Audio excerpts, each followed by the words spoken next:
എങ്ങനെയാണ് ഈ മാജിക്കിൻ്റെ ലോകത്തേക്ക് വരുന്നത്? ആരാണ് മാജിക്ക് പഠിപ്പിക്കുന്നത്? അച്ഛൻ്റെ കൂടെ തന്നെ നടന്ന്, അത് വാപ്പയുടെ കൂടെ പാരമ്പര്യമായിട്ട് ഒപ്പം നടന്ന് പഠിച്ച മാജിക്കാണ്. വാപ്പ ഒരു തെരുവ് കലാകാരനായിരുന്നു, തെരുവ് മാജിക്കുകാരനായിരുന്നു. ആ കാലത്ത് വാപ്പയുടെ കൂടെ അന്ന് വീടും സ്ഥലമൊന്നുമില്ല, നാടോടികളല്ലായിരുന്നു. അപ്പോൾ ഇങ്ങനെ പോകും. ഇവിടെ മഴക്കാലമാകുമ്പോൾ തമിഴ്നാട്ടിലേക്ക് പോകും, പിന്നെ തമിഴ്നാട്, ആന്ധ്ര, അങ്ങനെ ഓരോ പല സംസ്ഥാനങ്ങളിലേക്ക് പോകും. വയറ്റുപഴുപ്പല്ലേ. ശരിക്കും നിങ്ങളുടെ നാട് എവിടെയാണ്? എൻ്റെ ജന്മനാട് പാലക്കാട്. ഞാൻ ജനിച്ചത്. ശരിക്കും പറഞ്ഞാൽ മലയാളികളാണോ? ഞാൻ എന്നെ സംബന്ധിച്ചിടത്തോളം മലയാളിയാണ്. ബാപ്പയും മലയാളി തന്നെയാണ്. അതിനു മുമ്പുള്ളവരൊക്കെയോ? ബാപ്പയുടെ ബാപ്പ ജനിച്ചത് പൂനെയിലോ എവിടെയൊക്കെയാണെന്നൊക്കെ കേട്ടിട്ടുണ്ട്. ഈ മാജിക്കിന് മുമ്പ് പാമ്പുകളിയായിരുന്നു പ്രധാന. പാമ്പ് കെട്ട് കിടക്കുന്ന പാമ്പുണ്ട്. അതിന്റെ ഫോട്ടോസ് ഇപ്പോഴും എൻ്റെ കയ്യിലുണ്ട്. ഈ പാമ്പ് ഒക്കെ വിഷപ്പാമ്പുകൾ തന്നെയായിരുന്നു. വിഷപ്പാമ്പുകൾ പല്ല് ഇല്ലൊന്നും എടുക്കത്തില്ല. പാടത്തിന്റെ അരികിൽ കൂടെ ഇങ്ങനെ തെരഞ്ഞു പോകും. പോടെ അതിന് സംശയം തോന്നിയാൽ കളച്ചു പിടിക്കും. ഭക്ഷണം കഴിക്കുന്ന പാമ്പാണെങ്കിൽ നമ്മൾ അതിനെ വളർത്തും. എല്ലാത്ത പാമ്പാണെങ്കിൽ കൊണ്ടുപോയി വിട്ടു.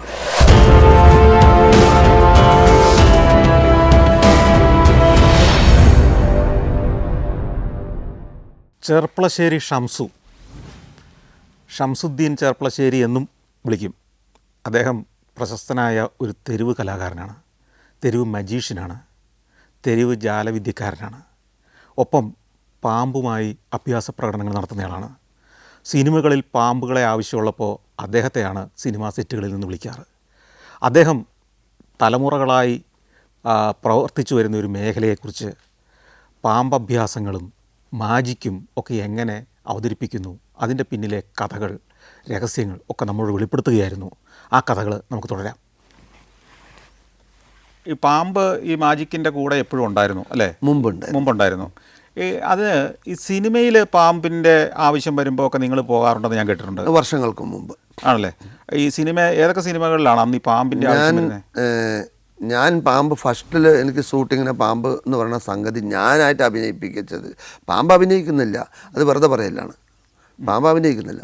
അവരിപ്പോൾ സാറ് പറയാണ്, സംസുക്ക ഇതവിടെ ആർട്ടിസ്റ്റ് ഉണ്ട്, പാമ്പിൻ്റെ കൂടെ വരണം, എന്നിട്ട് അവിടെ ഒന്നവിടെ സ്റ്റോപ്പ് ചെയ്യണം, എന്നിട്ട് ഇങ്ങനെ നിൽക്കണം, അത്രേ ആവശ്യമുള്ളൂ. അപ്പോൾ ഞാൻ എന്ത് ചെയ്യും, ശരി വിടാം. അപ്പോൾ പാമ്പിന് ഞാൻ മുൻകൂറായിട്ട് പാമ്പിനെ പിടിക്കുന്ന സീനൊന്നും ഇല്ലെങ്കിൽ, ആർട്ടിസ്റ്റ് പാമ്പിനെ പിടിക്കുന്ന സീനില്ലെങ്കിൽ ഞാൻ കറക്റ്റായിട്ട് ക്യാമറയുടെ മുമ്പിലേക്ക് അവർ പറയും, മാർക്കിട്ട് തരും. ആ മാർക്കിനനുസരിച്ച് പാമ്പിനോട് അതിങ്ങനെ ഇങ്ങനെ വരും. ഇങ്ങനെ വന്നു കഴിഞ്ഞ് അത് ഇത്ര വഴി തെറ്റിയാലോ കട്ട് എന്ന് പറയുമ്പോൾ ഞാൻ വരണം പിടിച്ചളയും. അപ്പോൾ പിന്നെ രണ്ടാം പ്രാവശ്യം അതേ ഷോട്ട് തന്നെ ഒന്നും കുടിച്ചു. ആ വ്യക്തിൻ്റെ അടുത്ത് പോകുന്നത് വരെ ആ സീൻ എടുക്കും. പക്ഷേ ഈ പത്തി വിരിക്കണമെന്നൊക്കെ പറഞ്ഞാൽ അതെങ്ങനെ ചെയ്യും? നമ്മൾ വെറുതെ എന്ത് തുണി എന്തെങ്കിലും കാണിച്ചു കൊടുക്കുക, അതിന് ശല്യപ്പെടുത്തേണ്ട ആവശ്യമില്ല. വെറുതെ ഒന്ന് ഫൂന്ന് ഊതിയാൽ മതി.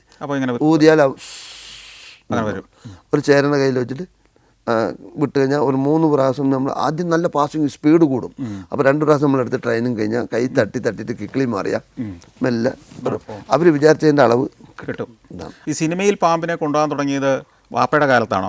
വാപ്പയുടെ കാലത്ത്. ഓ ശരി. മദ്രാസിലായിരുന്നു, കോടമ്പാക്കം. എൻ്റെ വാപ്പയുടെ വാപ്പ 1000 തലയിൽ വാങ്ങി അപൂർവ ചിന്താമണി TR മഹാലിംഗം അഭിനയിച്ച പടത്തിൽ പാമ്പിനെ അഭിനയിച്ചിട്ടുണ്ട്. പാമ്പായി വന്ന് ഭൂതത്താനായിട്ട് മാറും. ആ ഒരു സീൻ എടുക്കാൻ വേണ്ടി അന്ന് ചെയ്തിട്ടുണ്ടെന്നുള്ളത് എനിക്കറിയാം. ആ പടം ഞാൻ കണ്ടിട്ടുണ്ട്. പിന്നീട് ഒരു വർഷം എത്ര പടങ്ങളൊക്കെ സാധാരണ കിട്ടും? കഴിഞ്ഞ കൊല്ലത്തിൽ എനിക്ക് ആകെ 2 പടം കിട്ടിയുള്ളൂ. അതേതൊക്കെയായിരുന്നു? ഒന്ന് ബാറൂസ്, കഴിഞ്ഞ കൊല്ലല്ല, അതിൻ്റെ മേലത്ത് മോഹൻലാലിൻ്റെ ബാറൂസ്. പിന്നെ കഴിഞ്ഞ കൊല്ലം ഒരു ഷോർട്ട് ഫിലിം, അത്ര തന്നെ. അതിൽ നമുക്ക് കിട്ടുന്ന എന്താ, നമ്മളൊരു 10 രൂപ പറഞ്ഞ ഒരു 5000 കിട്ടും. ഓ ശരി. അല്ലാതെ നമുക്ക് അതിലൊന്നും കൂടുതൽ, അതുകൊണ്ടൊന്നും പാമ്പിനെ കൊണ്ടു നടക്കാനുള്ള വരുമാനമൊന്നും ഉണ്ടാവില്ല. ഇല്ല. പിന്നെ എല്ലാവരുടെ ധാരണ എന്താ വെച്ചാൽ, എൻ്റെ നടത്തം എങ്ങനെ വെച്ചാൽ, പട്ടിണി കിടന്നാലും വെളിച്ചെണ്ണ കയ്യിൽ തേച്ചിട്ട് ഏലക്ക പൊട്ടിച്ച് കയ്യിൽ തേക്കും. സംസുഖ ഭക്ഷണം കഴിക്കില്ല, വേണ്ട ഞാൻ ഇപ്പോൾ ബിരിയാണി കഴിച്ചു, നോണ പറയില്ല, എൻ്റെ മണത്തോക്ക്. ശരി, അങ്ങനെ ഒരു വ്യക്തിയാണ്. കാരണം ഞാൻ അധിക വിഷം ആരെയും ബുദ്ധിമുട്ടിക്കാൻ പോകാത്ത ഒരാളാണ്. ഷംസുക്ക പാമ്പുമായിട്ട് സിനിമയിൽ പോകുന്നത് ഏത് വർഷമാണ്? എന്നെ അഭിനയിക്കാൻ പറ്റില്ല. അഭിനയിക്കാനും പോയിട്ടുണ്ടോ? അഭിനയിക്കുന്നുണ്ടല്ലോ. നാരായണത്ത് നമ്പരൻ, ജയറാമേട്ടൻ, ഞാൻ, നന്ദുവേട്ടൻ, ഞങ്ങൾ 3 പേരും കൂടി പാമ്പാട്ടി വേഷമാണ്. ജയറാമേട്ടൻ വന്ന് പാമ്പിനെ വാങ്ങുന്നതാ ചിത്രാഞ്ജലി സ്റ്റുഡിയോ അതിൽ. അപ്പോൾ അതിന് എത്ര സിനിമയിൽ അഭിനയിച്ചിട്ടുണ്ട്? അതിൽ ഞാൻ ജയറാമേട്ടൻ്റെ പടത്തിൽ 3 പടം, അതിൽ 2 പടത്തിൽ മുഖം കാണിച്ചിട്ടുണ്ട്. പിന്നെ മമ്മൂക്കയുടെ പടത്തിൽ 3-4 പടം, അതിൽ മുഖം കാണിച്ചത് ബാല്യകാല സഖി, മാംഗോ ട്രീ. അതെല്ലാം ഈ പാമ്പാട്ടിയൊക്കെ ആയിട്ടാണോ? അതിൽ പാമ്പാട്ടി, ഇതിൽ മാംഗോ ട്രീ മജീഷ്യനായിട്ട്, ഇതിൽ ഈ ബാല്യകാല സഖിയിൽ. പിന്നെ പാമ്പാട്ടിയായിട്ട് അഭിനയിച്ചത് ഒരു ഷോർട്ട് ഫിലിമുണ്ട്. പിന്നെ കണ്ണകി, ജയരാജ് സാറ് പടം. കണ്ണകിയിലെ ഫസ്റ്റിൽ സീന് കിട്ടിയിട്ട് കളഞ്ഞു ഞാൻ. വധു ഡോക്ടർ, അതാണ് ആദ്യം. ശരി. വധു അതിനകത്ത് പാമ്പിന് റോൾ ഉണ്ടായിരുന്നു. ഓ പാമ്പൊക്കെ ഉണ്ട്. പാമ്പ് ഒരു 5-6 പാമ്പൊക്കെ വേണം അതിൽ. പാമ്പിൻ്റെ കൊട്ടകൾ വേണം, പാമ്പ് വേണമെന്നൊന്നുമില്ല. അപ്പോൾ അതായത് ഒരു 90കളിലൊക്കെ കുറേ പടങ്ങൾ പാമ്പിനെ കൊണ്ട് പോയിട്ടുണ്ട് അല്ലേ? അന്നൊക്കെ പാമ്പുമായിട്ട് പോയാൽ എന്ത് കിട്ടും പ്രതിഫലം? അന്നത്തെ കാലഘട്ടത്തിൽ 150 രൂപയാണ് അന്ന് എനിക്ക് കിട്ടിയത് വധു ഡോക്ടറിൽ. ഓ, ഈ 150 രൂപയ്ക്ക് വേണ്ടിയൊക്കെ അന്ന് പിന്നെ നമുക്ക് ജീവിക്കാൻ അത്രയേ ഉള്ളൂ. അന്ന് 150 രൂപ. എന്നാലും 90കളിലൊക്കെ 150 രൂപ അന്നും കുറവാണോ എനിക്ക് തോന്നി. ഭക്ഷണവും വണ്ടിക്കൂലിയും തന്നു കാണും വേറെ. അവർ കാറിൻ്റെ വാടക അവർ കൊടുത്തോളും, പിന്നെ ഫുഡും അതിൽ തന്നെ ഭക്ഷണമൊക്കെ. പിന്നെ എൻ്റെ വർക്ക് കഴിഞ്ഞാൽ അവർ അന്ന് 150 രൂപ. പിന്നെ അത് കുക്കു പരമേശ്വര ചേച്ചീൻ്റെ ഒരു പടം ആദ്യമായിട്ട് 1/3 അത് ഞാൻ തരുന്നു. അതാണ് സ്റ്റാർട്ടിങ്. പക്ഷെ അവിടെ ഇറങ്ങിയില്ല, അത് വിദേശികൾക്ക് പോയി. വർഷങ്ങൾക്ക് മുമ്പ് 79-ൽ കോഴിക്കോട് വേലായുധനെ വെല്ലുവിളിച്ച ആളാണ്. അതിൻ്റെ ഫോട്ടോസെല്ലാം എപ്പോഴും ഞാൻ ഇവിടെ കൊടുത്തിട്ടുണ്ട് കാണാൻ. അന്ന് ഈ വേലായുധൻ ചെയ്ത പോലെ പാമ്പ് അഭ്യാസം കാണിച്ചിട്ടുണ്ടോ? സർപ്പയജ്ഞം 1979 80 സ്റ്റാർട്ടിങ്. അന്ന് സിനിമാ നടൻ ജയൻ മരിക്കുകയാണ്, ജയൻ ചേട്ടൻ മരിക്കുക. ആ സമയത്ത് ഞാൻ പാമ്പിന് അത് എന്തുകൊണ്ട് ചോദിച്ചാൽ എവിടെ പോയി പരിപാടി ഇട്ടാലും വേലായുധം വന്നു കൊണ്ട് എന്നെ വഷളാക്കും. അപ്പം ഞാൻ പറഞ്ഞു വേലായുധനെ പോലെ ഞാനും പാമ്പ് കൂടുതൽ ഉണങ്ങിയിരിക്കും. ഞങ്ങൾ തെരുവ് ജാലവിദ്യക്കാരാണ്. വേലായുധപ്പോൾ ഇലക്ട്രിക് ഡിപ്പാർട്ട്മെൻറ്റ് ജോലി, അദ്ദേഹം പാമ്പും കൂടുതൽ കോഴിക്കോട് ഇരിക്കുകയാണ് സിറ്റിംഗ് ഗ്രൗണ്ടിൽ. നമുക്കതുപോലെ ചെയ്തു തരാണെങ്കിൽ ഞാനും ഇരിക്കും പറഞ്ഞു. അങ്ങനെ ഒരാൾ സെറ്റിലാക്കി മാണിക്കുന്ന് വയലിൽ 21 ദിവസത്തിന് 31 ദിവസം തൊട്ട് 35 ദിവസം ഞാൻ ഇരുന്ന്. അതിൽ പാമ്പ് കടിയൊന്നും കൊണ്ടില്ല. അന്ന് മാനന്തവാടി 51 പാമ്പ്. ഈ സിനിമയിൽ പാമ്പുമായിട്ട് പോകുമ്പോൾ എത്ര പാമ്പൊക്കെ കൊണ്ടുപോകും ഒരു സിനിമയ്ക്ക് വേണ്ടി പോകുമ്പോൾ? ഒരു പാമ്പിൻ്റെ ആവശ്യമാണെങ്കിൽ 2 കൊണ്ടുപോകും. 2 കൊണ്ടുപോകും. അവരത് പറയുമോ ഏത് പാമ്പാണ് വേണ്ടതെന്ന് കൃത്യമായിട്ട്? അവർ പറയും. മൂർഖനാണോ, വേണം, ചേര അല്ലെങ്കിൽ അണലി, എന്താന്ന് പറയുമോ? നമ്മൾ അങ്ങോട്ട് ചോദിക്കണം, സാർ ഏതാ സീൻ ഏതാണ് നമ്മൾ ചോദിക്കണം. പത്തിയുള്ള പാമ്പിൻ്റെ സീനാണ്. അപ്പോൾ പത്തിയുള്ളതിന് മൂർഖന്. ആ പാമ്പ് എന്ത് കളർ വേണം? അപ്പോൾ കറുത്തതാണെങ്കിൽ കറുത്ത, മഞ്ഞാണെങ്കിൽ മഞ്ഞാണെങ്കിലും 2 വേണം, കറുത്താണെങ്കിൽ 2 വേണം. അല്ലേ, ഇത് ഈ കറുത്തതും മഞ്ഞയും വിഷമുള്ളതും പത്തിയുള്ളതും ഇല്ലാത്തതും ഒക്കെ ആയ ഓപ്ഷൻസ് നമ്മുടെ കയ്യിലുണ്ടോ? അത് ആദ്യം ഉണ്ടായിരുന്നു. അപ്പം ഞാൻ ലൈസൻസ് ഒന്നും വേണ്ടല്ലോ പാമ്പിൻ്റെ കയ്യിൽ. അപ്പം എൻ്റെ കയ്യിൽ ഒരു 5-6 മൂർഖനൊക്കെ ഇഷ്ടം ഉണ്ടാവും. ബാക്കിയുള്ളതൊക്കെ വീട്ടിലായിരിക്കും ഉണ്ടാവും. ഇല്ലല്ല, പിടിക്കുന്ന ദൂരം നല്ല സൈസ് മാത്രം 3-4 കയ്യിൽ വെക്കും. അപ്പോൾ ഇതുകൊണ്ട് സിനിമയുടെ സെറ്റിലേക്ക് ചെന്ന് കഴിഞ്ഞാൽ ഈ നമ്മൾ താമസിക്കുന്ന മുറി തന്നെയാണ് ഈ പാമ്പിനെ എനിക്ക് റൂം തരും. ഉണ്ടാവും. അതിന് കൂടക്കകത്താണ് കൊണ്ടുപോകുക. പാമ്പിൻ്റെ കൂടെയുണ്ട്, അതിനകത്ത് കിടന്നോളും. അവന് തീറ്റ വീട്ടിൽ നിന്ന് കൊടുത്തു കഴിഞ്ഞാൽ പിന്നെ ഒരാഴ്ചയൊക്കെ കഴിഞ്ഞ് മതി എന്നുള്ളതുകൊണ്ട് പിന്നെ ഷൂട്ടിങ്ങിന് കൊണ്ടുപോകുമ്പോൾ നമ്മൾ തീറ്റ കൊടുക്കില്ല. അതെന്താ ചോദിച്ചാൽ ചില പാമ്പ് 1 സൈസ് കുടലാണ്. അതായത് തിന്നലും ഛർദ്ദിക്കലും പെട്ടെന്ന് തൊട്ട് ശല്യം പിടിച്ചാൽ ഛർദ്ദിച്ച് കളയും. അപ്പോൾ കുറച്ച് 2 ദിവസം കഴിഞ്ഞ് 3 ദിവസം കഴിഞ്ഞ് 4 ദിവസം കഴിഞ്ഞിട്ട് അത് ശരിക്കും ദഹിച്ചില്ല എന്നുണ്ടെങ്കിൽ ചീഞ്ഞ് പിഞ്ഞിരിക്കുന്ന സമയത്ത് ഛർദ്ദിച്ചാൽ പിന്നെ അടുത്തൊന്നും ആരും ഇരിക്കാൻ പറ്റില്ല, സ്മെല്ല് കൊണ്ട്. അപ്പോൾ അതുകൊണ്ട് നമ്മൾ പാമ്പിനെ ഷൂട്ടിങ്ങിന് കൊടുക്കുന്ന പാമ്പാണെങ്കിൽ അത് 2 ദിവസത്തിന് ഭക്ഷണം 3 ദിവസത്തിന് കൊടുക്കില്ല. അതിന് വെള്ളമൊക്കെ കൊടുക്കാം. ഷൂട്ടിങ്ങിന് കൊണ്ടുപോയ പാമ്പ് മനുഷ്യരെ ഉപദ്രവിച്ചിട്ടുണ്ടോ? ആരും ഉപദ്രവിച്ചിട്ടില്ല. ഇല്ല. ഇതുവരെ അങ്ങനെ ഒരു പ്രശ്നം ഉണ്ടാക്കിയില്ല. പറഞ്ഞൊക്കെ കേട്ടിട്ടുണ്ട്, ഇങ്ങനെ ഷൂട്ടിങ്ങിന് കൊണ്ടിരുന്ന പാമ്പിന്റെ വിഷപ്പല്ല് പറിച്ച് കളഞ്ഞിട്ടാ കൊണ്ടിരുന്നതെന്നും വായ തുന്നി കെട്ടിട്ടാ കൊണ്ടിരുന്നതെന്നൊക്കെ പറയാറുണ്ട്. തെറ്റാണ്. ആരും അങ്ങനെ ചെയ്യാറില്ല. ഞങ്ങൾ ചോദിക്കുമ്പോൾ അങ്ങനെ പറയും. ഡയറക്ടർ സാർ പറയാണ്, സംസുക്ക ആർട്ടിസ്റ്റ് പിടിക്കുന്ന സീനുണ്ട്, അപ്പം എന്താ ചെയ്യുക, കംപ്ലൈൻ്റ് ആവുമോ? ഞാനല്ലേ ചേട്ടാ ചെയ്യുന്നത്, ചേട്ടാ എന്നാ ഞാൻ വിളിക്കുള്ളൂ, ചേട്ടാ ഞാൻ തന്നെയല്ലേ ചെയ്യുന്നത്, പേടിക്കാനൊന്നുമില്ല, ഞാൻ സെല്ലോ ടൈപ്പ് സ്റ്റിക്കർ ഒട്ടിച്ചിട്ടുണ്ട്, പാമ്പ് വായി തുറക്കില്ല, പേടിക്കണ്ട, പല്ലിൻ്റെ അവിടെ വെച്ചിട്ടുണ്ട്, കുഴപ്പമില്ല, പിടിക്കുന്ന സീൻ ഞാൻ തന്നെ കൈ കൊടുക്കും, ഇങ്ങനെ നിർത്തിയിട്ട് കയ്യിലോട്ട് കൊടുക്കും. അപ്പോൾ കൊടുത്തിട്ട് ഫിഗറിലേക്ക് പാമ്പ് നോക്കണ ഷോട്ടും പിന്നെ പാമ്പ് ഇങ്ങനെ നിൽക്കുമ്പോൾ അങ്ങനെ നോക്കണ ഷോട്ട് ഞാൻ അവിടെ നിന്ന് എന്തെങ്കിലുമൊക്കെ കാണിച്ചാൽ അതിനനുസരിച്ച് പാമ്പ് ഇങ്ങനെ ചലിക്കും. ആ ഷോട്ടും ആ സീൻ കഴിഞ്ഞു. അല്ല, പാമ്പ് പക്ഷേ ഇവരെ ഉപദ്രവിക്കാൻ സാധ്യതയില്ലേ? ഇല്ല. അതെന്താ വേദനിച്ചാൽ? വേദനിക്കില്ല. കാരണം അവരോട് ഞാൻ 2 മിനിറ്റ് കൊണ്ട് ട്രെയിനിങ് കൊടുത്തളയും. പേടിയുള്ളവരാണെങ്കിൽ ഞാൻ തന്നെ പറയും, പേടിക്കണ്ട, ധൈര്യത്തിൽ ഒറിജിനൽ ഡേറ്റ് ചെയ്തോ, പേടിക്കണ്ട പറയും. സെറ്റിൽ വെച്ച് പാമ്പ് നഷ്ടപ്പെട്ട സംഭവങ്ങളുണ്ടായിരുന്നു? നഷ്ടപ്പെട്ടിട്ടുണ്ട്. അതെങ്ങനെ ചോദിച്ചാൽ സീൻ ചെയ്യുമ്പോൾ ക്യാമറയുടെ മുമ്പിൽ നമുക്ക് ഓടിപ്പോയി പിടിക്കാൻ പറ്റില്ലല്ലോ. അത് രാത്രി സീനാണ്, രാത്രിയാണ് ഷോട്ട് ചെയ്യുന്നത്. അപ്പോൾ പാമ്പ് വേഗം കയറി ചെന്ന് പോകണം, വിശറക്കണ സീൻ. പാമ്പ് പോകുന്ന ഷോട്ട് എടുത്തു. പിന്നെ പാമ്പ് വിശറക്കണം മനുസാറിൻ്റെ കാലിൽ, പാമ്പിൻ്റെ ഹാഫ് ഷോട്ട് തലങ്ങനെ വെച്ച് കൊടുക്കുക. പാമ്പിങ്ങനെ തല വെച്ച് കൊടുക്കുമ്പോൾ ഓഡിയൻസ് വിചാരിക്കും പാമ്പ് വിശറക്കണം, കഥാപാത്രം അങ്ങനെയാണ്. അത് 2 സെക്കൻഡ്. സീരിയലാണോ? സീരിയൽ അമ്മദേവി എന്തോർത്തും ഉണ്ടായിരുന്നു. അത്ര തന്നെ. ആ സമയത്ത് ഈ പാസിങ് സീൻ എടുത്തല്ലോ, അപ്പം അതിൽ ഭടന്മാർ കിടക്കുക, അവരെ മുകളിൽ കൂടെയാണ് കയറി പോകണം പാമ്പ്. അത് 3-4 ഷോട്ട് എടുത്തു. കാരണം പാമ്പ് കയറി പോകുന്നതിൻ്റെ ഇടയിൽ ഈ ഇങ്ങനെ കിടക്കുന്ന ആളുടെ ഇടയിൽ പാമ്പ് ഇറങ്ങുമ്പോൾ അത് ചിലപ്പോൾ മാറിപ്പോവും. അപ്പോൾ അത് ശരിക്കും പാസ് ചെയ്ത് അങ്ങനെ പാസ് ചെയ്ത് ദർബാറായിരുന്നു ചെയ്തിരുന്നത്. അടിയിലൊക്കെ കാല് വെച്ചിട്ടുണ്ട്. അപ്പോൾ ഏതോ ഒരു വാതിലിൻ്റെ ഇടയിൽ സെറ്റിട്ടിരിക്കുക. അതിൻ്റെ ഉള്ളിൽ ഇറങ്ങിയപ്പോൾ എനിക്ക് അങ്ങനെ കുമ്പിട്ട് പോകാൻ പറ്റില്ല. ഓ, സെറ്റിട്ട പലകയുടെ അടിയിൽ പലകയുടെ അതിനെ കിട്ടിയില്ല അവനെ? ഇല്ല, അതിന് ഞാൻ സ്റ്റിക്കർ ഒന്നും ഇട്ടിട്ടില്ല. സ്റ്റിക്കർ ഇടില്ല. സ്റ്റിക്കർ ഇടുക എന്ന് പറഞ്ഞാൽ എന്താ? നമ്മൾ സെല്ലോ ടോപ്പ് ഒട്ടിക്കില്ല, അതന്നെ. അതെവിടെ ഒട്ടിക്കും? അത് ഈ ഭാഗത്ത് ഇങ്ങനെ ഇട്ട് കൊടുക്കും, വാഴയുടെ അവിടെ ഒട്ടിച്ചു കൊടുക്കും. അപ്പോൾ പിന്നെ തുറക്കാൻ പറ്റില്ല. തുറന്നാലല്ലേ പല്ല് വരുള്ളൂ. ഓ ശരി. പിന്നെ സൂട്ട് കഴിഞ്ഞാൽ സ്റ്റിക്കർ എടുത്ത് പൊളിച്ച് കളയും. ഈ തുന്നി കഴിഞ്ഞാൽ എന്താ ചോദിച്ചാൽ, നമ്മൾ ഇപ്പോൾ തുന്നാനെന്ന് വെച്ചോളൂ, തുന്നി കഴിഞ്ഞാൽ നമുക്ക് ഈ ഇതില്ലേ തൊലി, ഈ തൊലിയിലാണ് കൊടുക്കുന്നത്. അതിൽ നിന്ന് കുറ്റിയിൽ കെട്ടിക്കളയും, അത് തന്നെ. പക്ഷെ അത് കെട്ടാം, പക്ഷെ ചില പാമ്പുകൾ കെട്ടി കഴിഞ്ഞാൽ ഭക്ഷണം തിന്നില്ല. പിന്നെ അതിന് വേദനിക്കുകയില്ലേ? വേദന നമ്മൾ സൂചി വെക്കണ മാറി തന്നെ. ഈ സിനിമയിൽ പ്രവർത്തിച്ച് താരങ്ങളൊക്കെ ആയിട്ട് നല്ല പരിചയം ഉണ്ടായിട്ടുണ്ടാവുമല്ലോ. നല്ല സ്വഭാവമാണ്. ആരാണ് നല്ല സൗഹൃദത്തിലുള്ള താരം? അങ്ങനെ എനിക്ക് പറയാൻ വയ്യ. എന്തറിയോ, എല്ലാവരും ഞാൻ അവിടെ പോയി കഴിഞ്ഞാൽ തന്നെ അവർ പറയും. മമ്മൂട്ടിയൊക്കെ ആയിട്ട് നല്ല തങ്കമായ സ്വഭാവമാണ്. അല്ല, നമ്മള് അടുത്ത ഇടപെട്ടിട്ടുണ്ടോ? ഞാൻ മമ്മൂക്കാൻ്റെ അടുത്ത് പോയാൽ മമ്മൂക്ക ഇങ്ങനെ ഇരുന്ന് ഞാൻ ഇങ്ങനെ ഇരിക്കും. അപ്പം മമ്മൂക്കയുടെ ഒരു വർക്ക് ഞാൻ ചെയ്തിരുന്നു. അതേതാ? ഉദ്യാനപാലകനിൽ നിന്നാണ് മമ്മൂക്കെ ഞാനായിട്ട് സ്നേഹത്തിൽ ഒരുപാടായത്.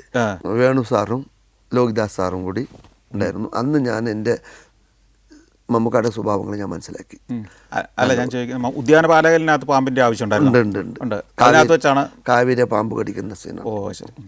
പിന്നെ പട്ടാളത്തിലുണ്ടോ? പിന്നെ പട്ടാളത്തിലുള്ളത് മമ്മൂക്ക ഓട്ടുംപുറത്ത്, ഞാൻ ഓടിൻ്റെ താഴെ ഓടുമ്പോൾ ഇങ്ങനെ പൊന്തിക്കുമ്പോൾ പാമ്പ് ഇങ്ങനെ നിൽക്കും. മമ്മൂക്കാരുടെ ഡയലോഗ് പറഞ്ഞ്, സെംസോ മുറുക്ക പിടിച്ച് എനിക്ക് ഭയങ്കര പേടിയാണ് കേട്ടോ. അപ്പോൾ പേടിക്കണ്ടേക്കാ. അന്നാണ് ഞങ്ങൾ വളരെയധികം മമ്മൂക്കയുടെ പേടിയൊക്കെ മാറി പാമ്പിൽ. മോഹൻലാലുമായിട്ടുള്ള പരിചയം എങ്ങനെയാണ്? അവരും നല്ല ഇതാണ്. ഏത് സിനിമയിലാണ് അത്? ബാരൂസ്. പിന്നെ ഒരു മേജർ രവി സാറിൻ്റെ ഒരു പടം ഉണ്ടായിരുന്നു, അതിൽ കുടത്തിനുള്ളിൽ കൈയിട്ട് പാമ്പിനെടുക്കുന്ന സീൻ, അത്. പിന്നെ ഏതോ ഒരു പടത്തിലും കൂടി ഞാൻ ചെയ്തിട്ടുണ്ട്. ലാലേട്ടൻ്റെ 3 പടം 2 പടം ചെയ്തിട്ടുണ്ട്. ദിലീപേട്ടൻ്റെ പടം പാമ്പ് ചെയ്തിട്ടില്ല, ചെയ്തിട്ടുണ്ട്, ബോഡി ഗാർഡിൽ. പിന്നെ ദിലീപേട്ടൻ്റെ മാജിക് പഠിപ്പിച്ചത് ഞാൻ തന്നെയാണ്. മറ്റേത് എന്താണ്, ജോക്കറിൽ. പിന്നെ ഇങ്ങനെയൊക്കെ ഓരോന്ന്. ഫോട്ടോഗ്രാഫർ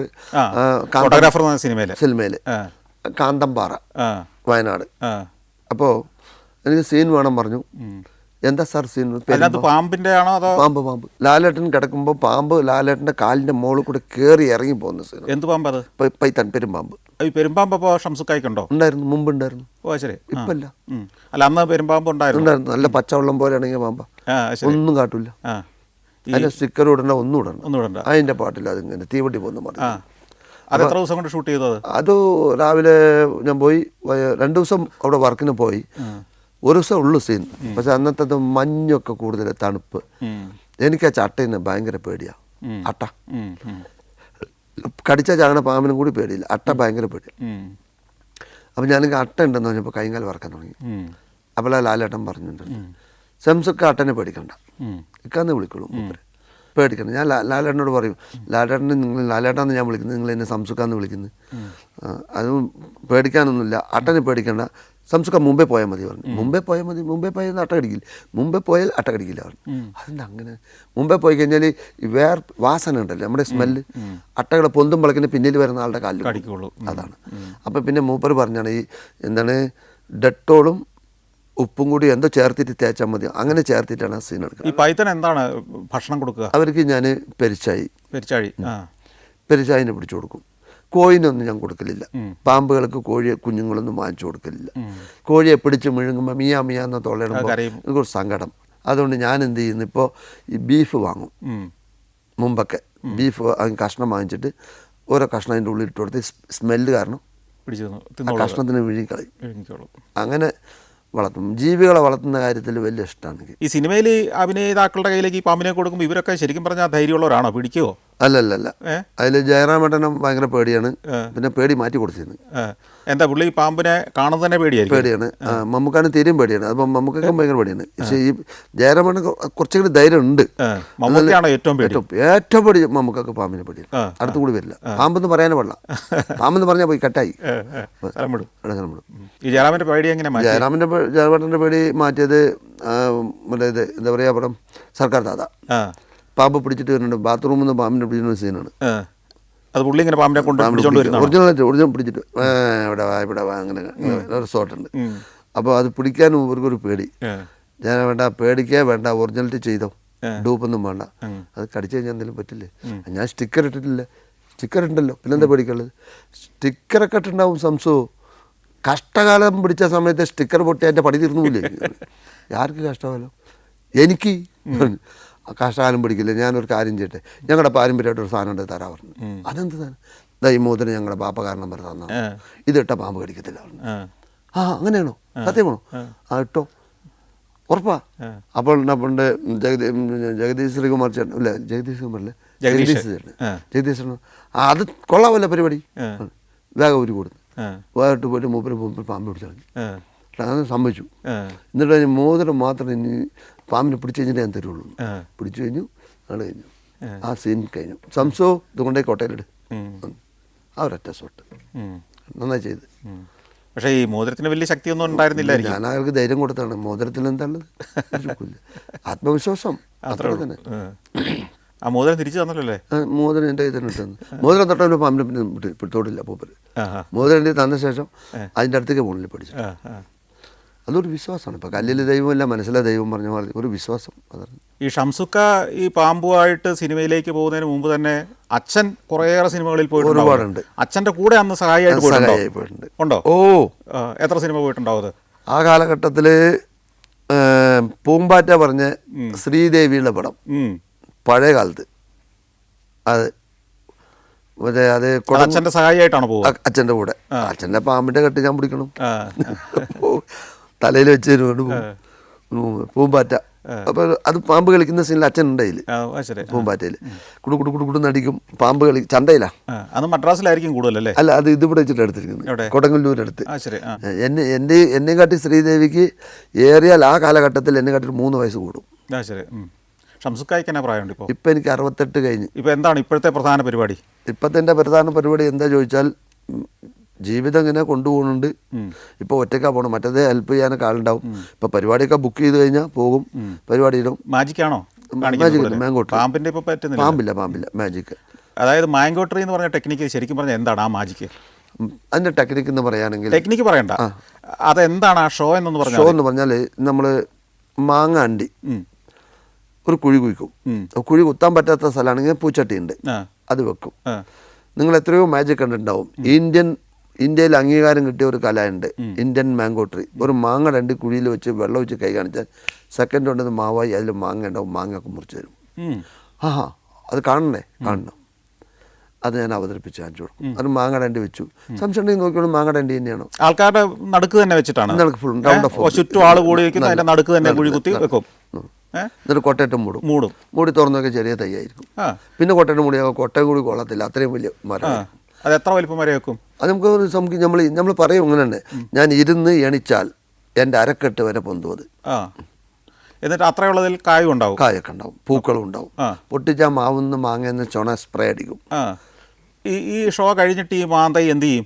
മാന്തൈ നമുക്ക് തന്നെ ഉണ്ടാവും, മൂടി വെക്കും. ഇവിടെ കഴിഞ്ഞാൽ അത് മാഞ്ഞു പോയ പോലെ അത് മാറ്റി കളയും. സംഗതി ഒറിജിനാലിറ്റി തന്നെയാണ്, ഒറിജിനൽ മാങ്ങ, ഒറിജിനൽ മാങ്ങ. ഈ ഷോ എന്ന് കാണിച്ചു തരാൻ പറ്റും? ഇന്ന് അതൊക്കെ സെറ്റ് ചെയ്യണ്ടേ? ഒരു ദിവസം നമുക്ക് അവതരിപ്പിക്കാം. ഓക്കെ, അപ്പോൾ ഒരു ദിവസം ഇത് നമ്മുടെ പ്രേക്ഷകർക്ക് വേണ്ടി ഒന്ന് കാണിക്കാം. എന്നെങ്കിലും നിങ്ങൾ വിളിക്കുക, ഓക്കെ, ഞാൻ വരാം. ശരി. തെരുവ് ജാലവിദ്യയായിട്ട് ക്യാമറ വെച്ചിട്ട് കാണിക്കുക.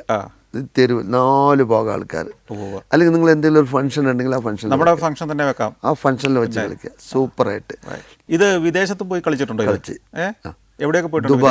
ദുബായിൽ, Abu Dhabi, Sharjah, Qatar government award തന്നു. 2 ലക്ഷം റുപ്യയും 3 ലക്ഷം റുപ്യ ഉണ്ടാവും തന്നു. Arabian book world record. മക്കളൊക്കെ ഇതിൽ താല്പര്യമുണ്ടോ? മക്കളൊക്കെ പഠിച്ചിട്ടുണ്ട്. മൂത്ത മകൻ മജീഷ്യൻ, ഗായകനാണ്. രണ്ടാമത്തവൻ ആട്ടോ ഡ്രൈവറാണ്. ഫോറസ്റ്റിൽ ചെറിയതായിട്ടൊരു ലിങ്ക് ഉണ്ട്. ശരി. അല്ല ജോലിയായിട്ടുണ്ടോ? ജോലി പെർമനന്റ് ഇല്ല. പാമ്പ് ഫോറസ്റ്റുകാർ വിളിച്ചാൽ പിടിച്ചു കൊടുക്കും. അത് ഏറ്റവും ചെറിയവൻ ദുബൈയിൽ ലുലുല് സൂപ്പർവൈസറാണ്. ഇത്രയും കൊല്ലമായി അവനോട് ഞാൻ പറഞ്ഞിരിക്കുന്നത് വളഞ്ഞ വയൽ കാശുണ്ടാക്കിയിട്ട് വരണ്ട. മൂത്തത് പെമ്മകളാണ്. അതിന്റെ ഭർത്താവാണ് അടുത്ത കാലത്ത് മരണപ്പെട്ടു പോയി. ഒരു കൊല്ലായി. എന്താ പാങ്ക്രാസോ അതിൽ ക്യാൻസർ. മഞ്ഞപ്പിത്തമാണ് തുടക്കം കണ്ടത്. മോള് എന്ത് ചെയ്യുന്നു? മോളിപ്പോണ്ട് നാട്ടിലുണ്ട്. ഇപ്പോഴും ചെറിയ ഷോകളൊക്കെ നടത്തി ഇങ്ങനെ പോകുന്നു. ജീവിച്ചു പോകാനുള്ള വരുമാനം ഈ ഷോയിൽ നിന്ന് കിട്ടും അല്ലേ? നമ്മൾ ഈ മാജിക്ക് കാണിച്ചിട്ട് ആളുകളെ ഏറ്റവും കൂടുതൽ അത്ഭുതപ്പെടുത്തിയ മാജിക്ക് ഏതാ ഉള്ളത് ഇതിനകത്ത്? അത്ഭുതപ്പെടുത്തുന്നത് കഴുത്തറുത്തിട്ട് ഇടുന്നത്, അത് കഴിഞ്ഞ ശേഷം ആള് സംസാരിക്കുന്നത്. എങ്ങനെ മാജിക്കിൽ മനുഷ്യന്റെ കഴുത്തറക്കും? ഒരു മനുഷ്യന്റെ ഇങ്ങനെ ഇതിൽ കയറ്റും. എന്തുകൊണ്ട്? കത്തി ചെക്ക് ചെയ്യാൻ കൊടുക്കും. എന്നിട്ട് തുളച്ചിപ്പറ വരും. എന്നിട്ട് ചോര വരും. ചോര ചെക്ക് ചെയ്യും. നമ്മളിങ്ങനെ സാധാരണ കളിക്കുമ്പോഴൊന്നും അല്ല. ഇത് തെരുവിൽ വെച്ച് ഇത് സാധ്യമാണോ ഇങ്ങനെ കാണിക്കാൻ? അത് ചെയ്തായിരുന്നു. ഇപ്പം ഞാൻ ചെയ്യലില്ല. എന്താ? ഇപ്പം ഞാൻ കുറേ വർഷങ്ങൾക്ക് മുമ്പ് നമ്മൾ മന്ത്രി പിണറായി സാറിൻ്റെ മുന്നിലിട്ട് തിരുവനന്തപുരത്ത് കുതിരകൊണ്ട മൈതാനത്തിൽ കഴുത്തിൽ കത്തിയേറ്റ് കാണിച്ചു. നല്ല 10 മണി, നല്ല വെയിലിൻ്റെ ചൂട്. ഈ ചൂടും ഈ ബ്ലഡൊക്കെ കണ്ടപ്പോൾ കണ്ണു തള്ളിയിട്ട് സാറിൻ്റെ തൊട്ടടുത്തുള്ള പടം ഒന്ന് കൊണ്ടുപോയി. ബോധം കിട്ടും. ബ്ലഡ് കണ്ടിട്ട് അത് വീണ ഉടനെ അയാളുടെ തല പൊട്ടി ചോര വന്നു. അയാളുടെ ചോര കൊണ്ട് ഇന്നൊരാളും വീണു. അവസാനം ഇത് ഭയങ്കര പരിപാടി കണ്ട് ആ പരിപാടി അവിടെ നിർത്തിച്ചു. അങ്ങനെ ആര് നിർത്തിച്ചു? സാറെന്നെ പറഞ്ഞ് ഗോവിൻ്റെ അടുത്ത്. പിണറായി സാറോ? അന്ന് വിജയശക്തി മന്ത്രിയായിരുന്നു മൂപ്പര്. മുമ്പ് മാജിക്കാണ്. ഇത് മാജിക്കാണ് പറഞ്ഞാൽ പേടിച്ചു പോകും. പിണറായി വിജയനെ പേടിപ്പിച്ച മാജിക്കാണതല്ലേ? അത് ഭയങ്കര സംഭവമാണ്. കാരണം കഴുത്തറുത്ത് കാണിക്കുന്ന പരിപാടിയൊക്കെ ഇപ്പൊ ഭയങ്കര നിരോധിച്ചിരിക്കുകയാണ്. കാരണം ഭയം ആളുകൾക്ക്. കോമഡിയല്ലേ വേണ്ടത്. മറ്റുള്ളവരുടെ ഷോകളിലും ഇത്തരത്തിലുള്ള കഴുത്തറക്കുന്നൊക്കെ ഇപ്പം ചെയ്യുന്നില്ലേ ആളുകൾ? ചെയ്യുന്നുണ്ട്. പക്ഷേ അതിൽ ബ്ലഡ് ഇല്ലല്ലോ. ശരി. ഇത് ബ്ലഡൂടെ വരുമ്പോൾ അയ്യോ, ശരിക്കും പറഞ്ഞാൽ ഈ ബ്ലഡൊക്കെ കളറല്ലേ? കളർ തന്നെയല്ലേ. ഒറിജിനൽ ചോര തന്നെയായിട്ട് ടെസ്റ്റ് ചെയ്യും. ടെസ്റ്റ് ചെയ്ത ചോര തന്നെയാണ്. അല്ല, അത് എങ്ങനെയാണ് കൊണ്ടുവരുന്നത് നിങ്ങൾ? സംഗതി പറയാൻ പാടില്ല. ഈ ടെക്നിക്കൊക്കെ ഒന്ന് പഠിക്കാൻ വേണ്ടി നിനക്കിതിന് ഏതായാലും ശരി. അത് വേണമെങ്കിൽ ഞാൻ പറയാം. ഒരു കാര്യം നടന്ന സംഭവമാണ്. പറയുമ്പോൾ അത് എടുക്കുകയാണെങ്കിൽ എടുക്കാം, കുഴപ്പമില്ല. പറഞ്ഞോട്ടെ. മാജിക് കോമ്പറ്റീഷൻ നടക്കായിരുന്നു. എവിടെ? ഈറോഡ്. അവിടെ തമിഴ്നാട് DGP ഉണ്ട്. சார் உங்களோட மாங்காய் கொட்டை வச்சு மரம் பண்ணுறோம் இல்லையா? ஆமாம். அது உங்கள் ப்ரோக்ராம் எங்களுக்கு வேணும், செய்யணும். மேஜிக் கன்வென்ஷன், அதில் உங்களோட ப்ரோக்ராம் தனியாக ஸ்டேஜ் மேஜிக் வேறு. சரி, நீங்கள் கழுத்தறுத்து கையில் கட்டின வாட்சோட நம்பர்லாம் சொல்லுவீங்க இல்லையா? அது வேணும். ശരി സാർ. ഞാൻ കഴുത്തറുത്ത് കാണിച്ചു. ഞാനും കഴുത്തറിച്ച് അയാളെ സംസാരിപ്പിച്ച് അയാളുടെ വാച്ചിൻ്റെ പേരൊക്കെ പറഞ്ഞു കഴിഞ്ഞിട്ട് ഞാനിങ്ങോട്ട് നീങ്ങിയ ഉടനെ എൻ്റെ പുറകിൽ നിന്ന് അയാൾ എന്ത് കേട്ട് ഞാൻ അറിയാതെ അയാൾ ആ ബ്ലഡ് കയ്യിൽ നിന്ന് ഇങ്ങനെ എടുത്തിട്ട് മെല്ലെ താഴത്ത് കൊണ്ട് എടുത്തിട്ട് അങ്ങനെ കളഞ്ഞു. മണത്ത് പിന്നെ വന്നിട്ട് സാർ നിൽക്ക് സാർ പറഞ്ഞു. എൻ്റെ ഓഫീസർ, அந்த ஆள் செத்து போயிடுமா? இல்லை sir. Sir blood original sir. ഇതെവിടെ വന്നിച്ച് சொல்ல മാട്ടേൻ, പറയില്ല. പോത്തിൻ്റെ ആണോ? പറയാൻ പാടില്ല. അത് പക്ഷേ സെറ്റിങ്സ് ഭയങ്കര വിശ്വസിക്കും മനുഷ്യരല്ലേ? ബോധം കെട്ട് വീഴുന്നതെന്ന് പറഞ്ഞാൽ അതാണല്ലോ. ഒരൊറ്റ മാജിക്കൂടെ അതുകൂടെ കാണിക്കാമല്ലോ. ഇപ്പം ഞാൻ മാജിക് കാണിക്കാൻ പോവാണ്. ഒരു മാജിക്. അപ്പോൾ ഇത് കണ്ണട ഞാൻ ഇടുകയാണ്. ഞാൻ വെച്ചു. ഇപ്പോൾ ഒരു മാജിക് കാണിക്കാൻ പോകുന്നത് വേറൊന്നല്ല. മാജിക് എന്ന് പറയുമ്പോൾ ഒറ്റ നിമിഷം കൊണ്ടും ചെയ്യാം, ഒരു മണിക്കൂർ കൊണ്ടും ചെയ്യാം. അത് പിന്നെ വാചകത്തിൻ്റെ മുകളിലാണ്. മാജിക് ഉപകരണമില്ലാതെ മാജിക് കാണിക്കാൻ സാധ്യമല്ല എന്നുള്ളതാണ് ആൾക്കാർക്ക് ഇന്ന്. ഇതാ ഒരു ചെറിയ തുണി കഷ്ണമാണേ, ഒരളവ്. സാർ ഇതൊന്ന് ചെക്ക് ചെയ്ത് തരും സാർ. നൂൽ ചെക്ക് ഒന്നുമില്ല, കീറിയ ഒരു തുണി കഷ്ണം. ഇതിനി നമുക്ക് വേറെ ഒന്നുകൂടി ഞാൻ ചെക്ക് ചെയ്യാൻ പോവാണ്. ഒന്നുകൂടി നമുക്ക് എന്താ പറയുക, നമ്മൾ ജോലി ചെയ്യുമ്പോൾ അതിൻ്റെതായ ഭംഗിയിൽ ചെയ്താലേ. പഞ്ചസാര കൊണ്ട് കടലാസിൽ എഴുതിയിട്ട് നക്കി നോക്കിയിട്ടൊന്നും കാര്യമില്ല, പഞ്ചാര തന്നെ നക്കണം, അല്ലാതെ മധുരം ഉണ്ടാവുള്ളൂ. ഇതാ സാർ ഇത് പിടിക്കും, സാർ വലിച്ചോളൂ. ഒന്നുമില്ല, അത് കളയട്ടെ സാർ. ഇത് ഇന്ന് നമ്മുടെ നാട്ടിൽ മതത്തിൻ്റെ പേരിലും ജാതിൻ്റെ പേരിലും തല്ലുകൂടി ചത്തുകൊണ്ടിരിക്കുകയാണ്. ഇന്നിതൊരു ഇന്ത്യ രാജ്യമാണ് സർ. ഇന്ത്യ രാജ്യത്ത് പല മതങ്ങളും ഇതിലുണ്ട്. ഒരു കീറിയ തുണി കഷ്ണമാണ്. ഈ കഷ്ണം പണ്ട് കാലത്ത് വിളക്കിന് തിരിയായിട്ട് ഉപയോഗിക്കാം. സാർ ഒരു ഇന്ത്യ രാജ്യം മതങ്ങളെ ചിത്രീകരിക്കുകയാണേ. ഇതാ സാർ ഒരു ഹിന്ദു, സാർ ഒരു മുസ്ലിം, സാർ ഒരു ക്രിസ്ത്യൻസ്, സാർ ഒരു സിഖ്, സാർ ഒരു ബുദ്ധമതം, ഇപ്പോൾ 5 മതങ്ങൾ. ഈ 5 മതങ്ങൾ നമ്മുടെ കയ്യിലുണ്ട്. ഹിന്ദു, മുസ്ലിം, ക്രിസ്ത്യൻ, സിഖ്, ബുദ്ധൻ. ഈ 5 മതങ്ങൾ ഒന്നിച്ചിട്ട് ഈ ഇന്ത്യ രാജ്യത്ത് ഇരിക്കുമ്പോൾ ഈ ഇന്ത്യൻ്റെ പ്രവർത്തനം നശിപ്പിക്കാൻ മതപ്രശ്നം കൊണ്ട് മനസ്സിന് സമാധാനം നഷ്ടപ്പെടുത്തുക, സ്വസ്ഥതയാണ് സാർ വേണ്ടത്. ഇന്ത്യക്ക് 2 തുണ്ടാക്കി പോയി.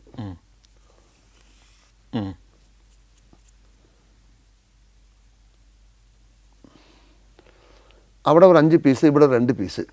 മതസൗഹാർദ്ദ ജാലവിദ്യയാണ് സാർ. പിന്നെ ഈ 2 തുണ്ടായപ്പോൾ പൊളിറ്റിക്കൽസ് ഇങ്ങനെ ഇല്ല, എങ്ങനെ വേണം വേണ്ട, ഇടയിൽ ഒരു ഒന്ന് ഇടാൻ പോകണം. ഞാൻ ഒരു കെട്ടിടട്ടെ.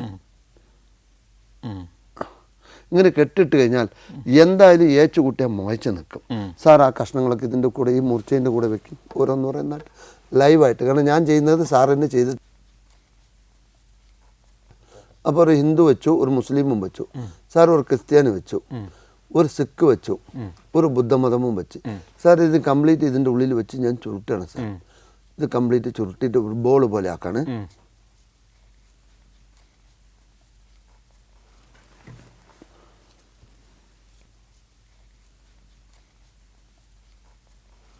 ഇത് കംപ്ലീറ്റ് ചുരുട്ടാണ് സാർ. ലൈവായിട്ട് തന്നെ നമുക്കിതാ കാണുന്നുണ്ട്. ഇതാക്കി ഇത് ചുരുട്ടി ബോൾ പോലെ ആക്കി. ഇതിന് ഞാൻ ഇങ്ങനെ വെച്ചിട്ട് ഇങ്ങനെ പിടിക്കുകയാണെങ്കിൽ എന്തോ ഉണ്ടെന്ന് പറയും, ഒന്നുമില്ല. ഇപ്പുറത്ത് നോക്കിയാലും ഒന്നുമില്ല, എല്ലാ പീസുകളും ലൈവായിട്ട് ഇതിൻ്റെ അകത്തുണ്ട്. ഞാൻ ഈ കൈ കൊണ്ട് ഈ ബോൾ ചുരുട്ടിയത് ഞാൻ ഈ കയ്യിൽ പിടിക്കുകയാണ്. ഈ ഭാഗത്തും ഞാൻ പിടിക്കുകയാണ്. ഈ ബോൾ സാറിൻ്റെ അടുത്താണ് ഏൽപ്പിക്കുന്നത്. നമ്മുടെ ഭാരതം ഭരിക്കാൻ വേണ്ടേ സാർ? 2 കൈ കാണിക്കുക, ജയ് ഭാരത് മാതാ. സാർ അടക്കണ്ട, അങ്ങനെ തന്നെ വെച്ചോളൂ സാർ. ഞാൻ അതിൻ്റെ ഉള്ളിൽ എത്ര പീസ് വെച്ചിട്ടുണ്ട്? 5ഉം 2ഉം 7. ഞാനിത് പതുക്കെ നൂർത്തട്ടെ. മതസൗഹാർദ്ദമാണ്. ഈ 5 മതങ്ങളും ഈ ഭാരതത്തിൽ സ്നേഹത്തോടു കൂടി ഇരിക്കുകയാണെങ്കിൽ ഈ രാജ്യം എത്ര നന്നായിരിക്കും എന്നുള്ളതാണ്. ഇതാ നോക്കി, ജയ് ഭാരത് മാതാ. തുണിക്കഷ്ണങ്ങളെ എന്നെ മാനം കെടുത്തരുത്, നിങ്ങളെല്ലാവരും ഒന്നാകണേ, തല്ലുകൂടരുത്, സ്നേഹം പോലെ ഇരിക്കണം. ഈ രാജ്യം നല്ല സ്നേഹത്തിലുണ്ടെങ്കിൽ, ഇതുപോലെ തന്നെ ഉണ്ടെങ്കിൽ വളരെ നന്നായിരിക്കും. ഇതാണ് നമ്മുടെ രാജ്യം. ഇതുപോലെ ഉണ്ടാകണം. ഒരു കുടുംബമായാലും ഇങ്ങനെ ഉണ്ടെങ്കിൽ വളരെ സന്തോഷമായിരിക്കണം. ഈ വാക്കുകളിൽ എന്തെങ്കിലും തെറ്റുണ്ടെങ്കിൽ എന്നോട് ക്ഷമിക്കണം കേട്ടോ. ഗംഭീരമായി. അപ്പോൾ വളരെ നല്ലൊരു പെർഫോമൻസ് ആയിരുന്നു. വളരെ നന്ദി. ഇഷ്ടപ്പെട്ടോ?